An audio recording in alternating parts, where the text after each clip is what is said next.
Hi there, it's Nicole for Simon Says Stamp, and today I have a card featuring a new DieCember die. This is the Poinsettia Cutouts die, and I've created a trio of 3 elegant cards here with that poinsettia border using some glitter cardstock paper.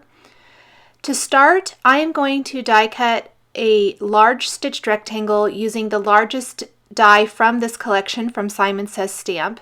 I'm going to die cut a piece of vellum and a piece of white cardstock. The vellum is going to be on the front. I wanted something with a little bit of a frosty look or more elegant look. I originally considered doing the inlay just out of the white cardstock, but I decided to do the vellum instead. I am going to be mounting this directly onto a stitched rectangle from white cardstock. Exactly the same size. That's going to give it a nice stable base once I do the inlay technique.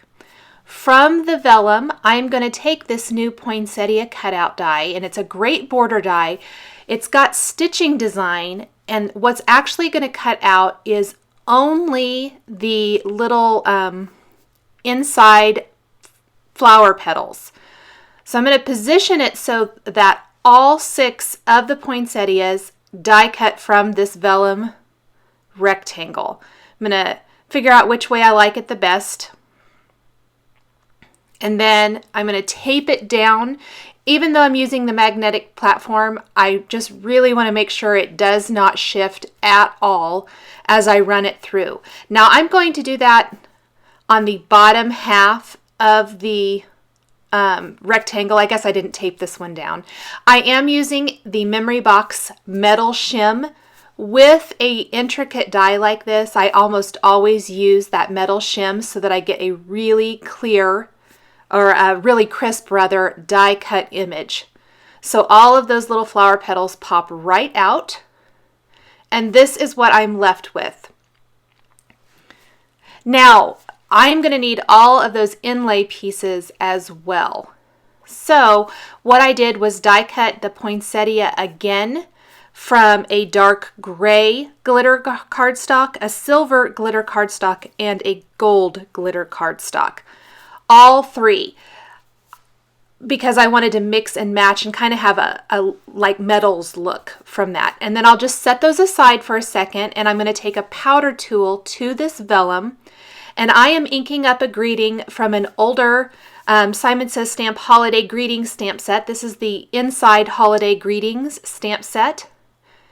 And I use the powder tool so that I can stamp with Versamark and emboss with embossing powder and have that embossing powder only stick to where I have stamped. So I'll stamp my greeting, take some gold embossing powder, sprinkle that on, and then heat set that. I'm going to do this for all 3 cards. The only difference between the 3 cards is I used a different greeting from this same stamp set for all 3, and the position of what color of glitter flower goes with each. I made 3 cards because that is how many flowers I had. Since I die cut the poinsettias from 3 different glitter cardstocks, I had enough for 3 cards, and instead of throwing those extra pieces away, I simply made 2 more cards after the initial one so that I didn't waste anything. The inlay does take a little bit of work since there's such teeny tiny pieces. However, I always try to get the most out of all of those little bits and pieces that you have there. And if you already have all this out, it's really not that much more work to go ahead and do 3 of them as opposed to 1. And then you have 3 cards as well. So it just kind of is a great thing all the way around. You use up your pieces, plus you have yet 2 more cards to send out to friends and family at Christmas time. I'm using a glue pen to glue those little pieces in, and I actually did not attach the vellum to that background white cardstock. Instead, the glue is attaching that panel to the background, I guess is what I want to say. So I didn't add any additional glue. I made sure that I lined up the vellum rectangle with the white rectangle, and then I am inlaying all of the poinsettia petals. As I go, I'm working one flower petal at a time. I am using the quick stick tool to help position them so that it keeps your fingers out of the way, which I think is always a good thing when working with such teeny tiny little pieces. Another thing that I did to help keep the vellum panel flat was, as I was working and applying this liquid glue and attaching the glitter petals, I would place heavy objects like these acrylic blocks on the panel, and what ended up happening was it made the panel really nice and flat. A lot of times when you heat emboss on vellum, it can kind of warp that paper a little bit. It can warp any paper that you're working with, but I find vellum tends to kind of warp a little bit more than other papers. A couple things you can do. One is these heavy objects are helping hold that down and kind of flatten it. But two, when you're actually doing the embossing, make sure that your heat tool is really good and hot before you take it to your paper to heat that embossing powder, and you will find that it warps the paper much, much less. I didn't have very much warping at all to begin with, which I thought really helped.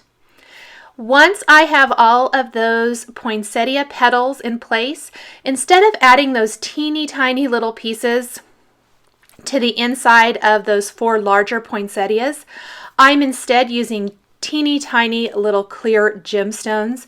These I've actually found at Hobby Lobby, so I do not have a link for those. They're about the smallest ones I've ever found. They're my favorite clear gemstones. I am replacing those little center dots with the gemstones, and it's fine as is. This would look awesome, but I thought a little scattering of those little gemstones along that nice wavy stitched border would look good, so I added a few additional ones. Then I'm going to finish with foam tape on the back of this panel, adhere it to one of the Simon Says stamp side fold note cards, already pre-sized, A2 sized, 5.5 inches by 4 1/4. A little bit of dimension to finish that off. And this is card is basically finished. Here's where I'm going to add those few additional gemstones scattered about. Very simple, but very elegant. Totally could change the look by changing what paper you use for the inlay design here. Maybe you do reds and pinks, even aquas, all kinds of different things you could do here to get a completely different look. Instead of glitter cardstock, go with traditional cardstock or pattern papers. Lots and lots of really fun techniques. This is a great die. Consider maybe doing it diagonally or even doing a more vertical card. So I hope you've enjoyed this video showcasing one of the Simon Says stamp DieCember new dies. This is the Poinsettia Cutouts die. The supplies I've used to create this card are listed and linked below the video here on YouTube. Here are a couple more videos you might be interested in watching on my channel. Please subscribe for weekly card making and stamping videos. Thanks for watching, and we'll catch you next time.